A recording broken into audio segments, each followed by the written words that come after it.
Hey everybody, welcome to Obscurities in Miniature. Today, since we have the new Riot Quest Kickstarter campaign kicking off, I thought, you know what, it's about time we go ahead and finish up all the expansions that I've had sitting around waiting to get put together and built. So, hopefully we'll see if I can actually finish these before the campaign ends, but even if I don't, well, at least you know what you're getting yourselves into. So, we have a couple of them here today we're going to take a look at. First, we've got James. This is the robotic Maria-looking convergence fighter.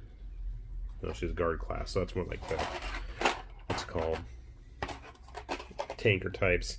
We've got the Wastelander, who, appropriately enough for me, is the typical samurai-looking, he's Scorn, but he's a rogue. We've got up here Fiora the Forsaken, so we have another Fiora, we don't have enough of her. I'm not sure what's going on with that backpack or her blade. Looks like it's on fire. We'll take a closer look at it. And one that I've been waiting to get around to, Captain Crawtooth. Because who doesn't like a giant gator with a... Is that a harpoon? I don't even know what he's got. He's got a lasso, at least. And finally, this real fun one here. Flubbin. Flubbin is flubbing his way onto the battlefield by balloon. So... without further ado, why don't we take a closer look at each of these. Alright, since I got Flubbin handy, we'll go ahead and take a look at his card here. At least give us an idea of how to paint him. And he comes with a lead balloon, riot gear. Speaking of balloons, the balloon itself is resin. And I don't recall seeing this stand before. It could have been some of the flying units, like the little flies for, what's it called, Legion or whatever. I don't know. Doesn't look familiar to me. And then we have Flubbin himself, who does not want to go in focus. There we go. I am assuming he is a gremlin. Looks kind of big for a gremlin. Oh, that's his other hand, I think. Yeah, okay, it goes like that. And then I'm assuming, nope, I was going to say maybe it goes on his belly. I still think it does. And then the balloon is going to attach on his rear end. We'll see. Alright, let's take a look at Fiora next. So I think Fiora is the first Menoth fighter in Riot Quest, as far as I can remember. It's a lot of words. That's even more words. So she's got a time bomb thing, and I'm not even going to read that. Is that Haley on there? Looks like it might be. Anyway, so let's take a look at the latest Fiora. So it looks like her sword is on fire. I still think it looks like a chainsaw. She's got a typical Menoth crazy fluted backpack.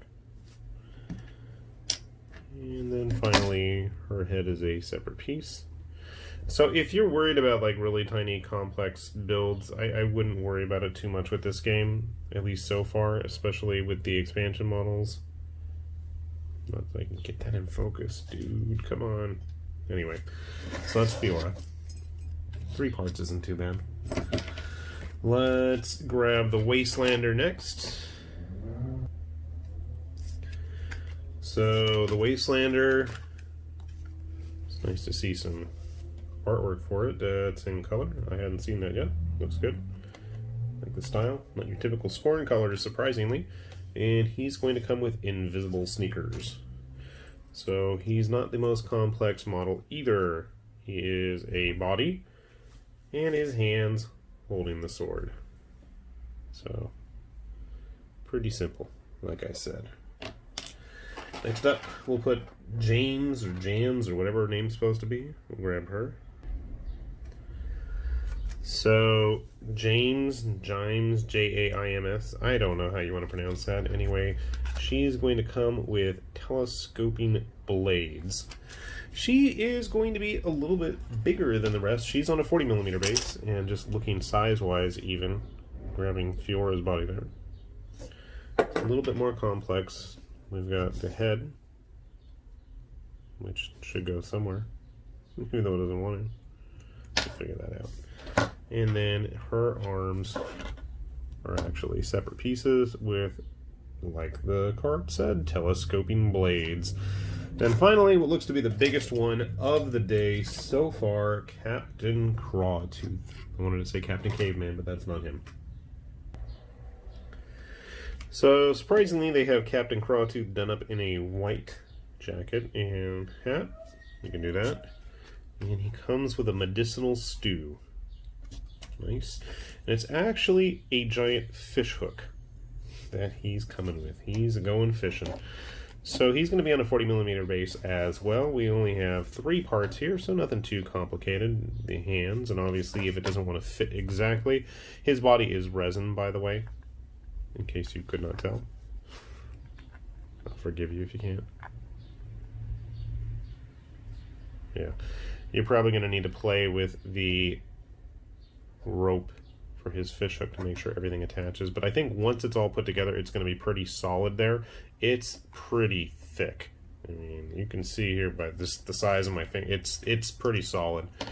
So no worries there. I was really worried, actually, and this was actually one of my reservations about holding on to not building him or even getting him in the first place, was I was really worried about this thing. I thought, you know, with it being a really thin rope, I've had some disasters with models that had similar type weapons with them. And you can see here he's going to have a metal leg for some bizarre reason, but I guess that's not too bad.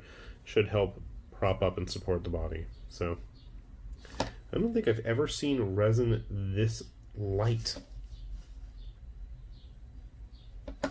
from Privateer, and it doesn't help. I really would like to get him in focus better, because it really is light. Anyway, he'll probably be a lot better looking once he's actually got some paint on him, but let's see how long that takes me. Give me a sec. I'm going to get all these guys put together, and we'll take a look at them. We'll take a look at some other Riot Quest models and see how everybody stacks up. Alright, so check out the finished models. I'm not sure what's going on with James, Jams, whatever her name is, pose here. It's a bit too cheesecakey for my taste, but she's got some pretty wicked looking blades, and it's not often we have a giant badass female robot strutting her stuff, so I'll allow it. Why not? So there's her. Here we got Fiora, and I was right. I don't know what I'm exactly right about. She has a chainsaw, flaming chainsaw hand now. Because reasons. Why not? There's nothing more post-apocalyptic than having a flaming chainsaw in lieu of a hand. So, yeah.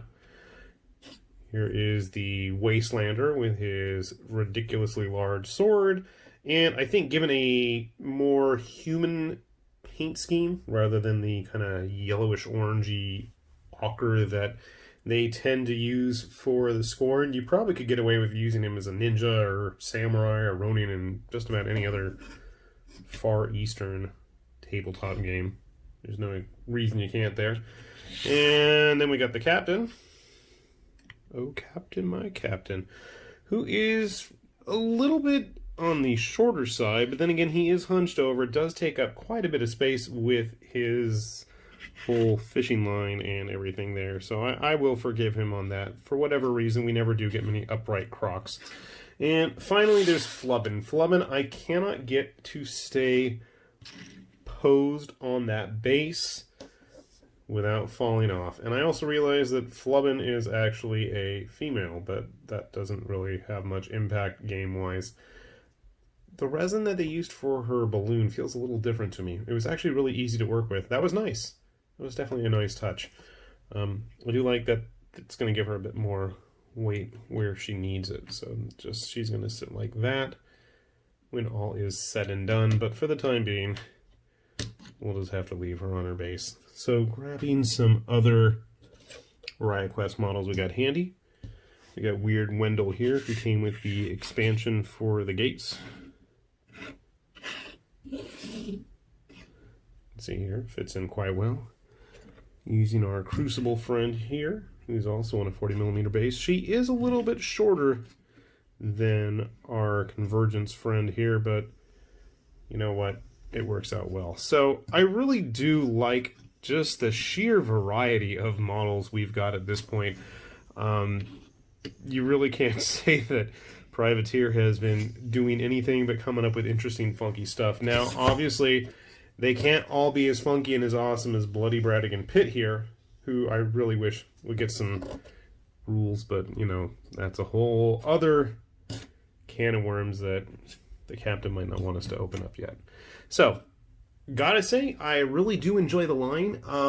To me, it seems like a better, more worthwhile investment than doing the mini crates, just because not only, at least so far, they've had rules for Warmachine and Hordes, but they also have rules, obviously, for Riot Quest, because that's the intended game to play with them in. They're just very unique sculpts, and I think it gives the sculptors of Privateer some time to just get wild and creative. And I almost feel like some of the stuff that's ended up in this line might have been intended for the mini crate or vice versa, and it's just a fun way for interesting sculpts based on the Iron Kingdoms to have a shot at, you know, having a physical model. My hope still is that we get Tyrant Xerxes. That's the one I want. I don't care if he's in the mini crate or Riot Quest. We've only got one Scorn so far, so, you know, give us the Tyrant doing something crazy and cool. Give him his big old baseball bats.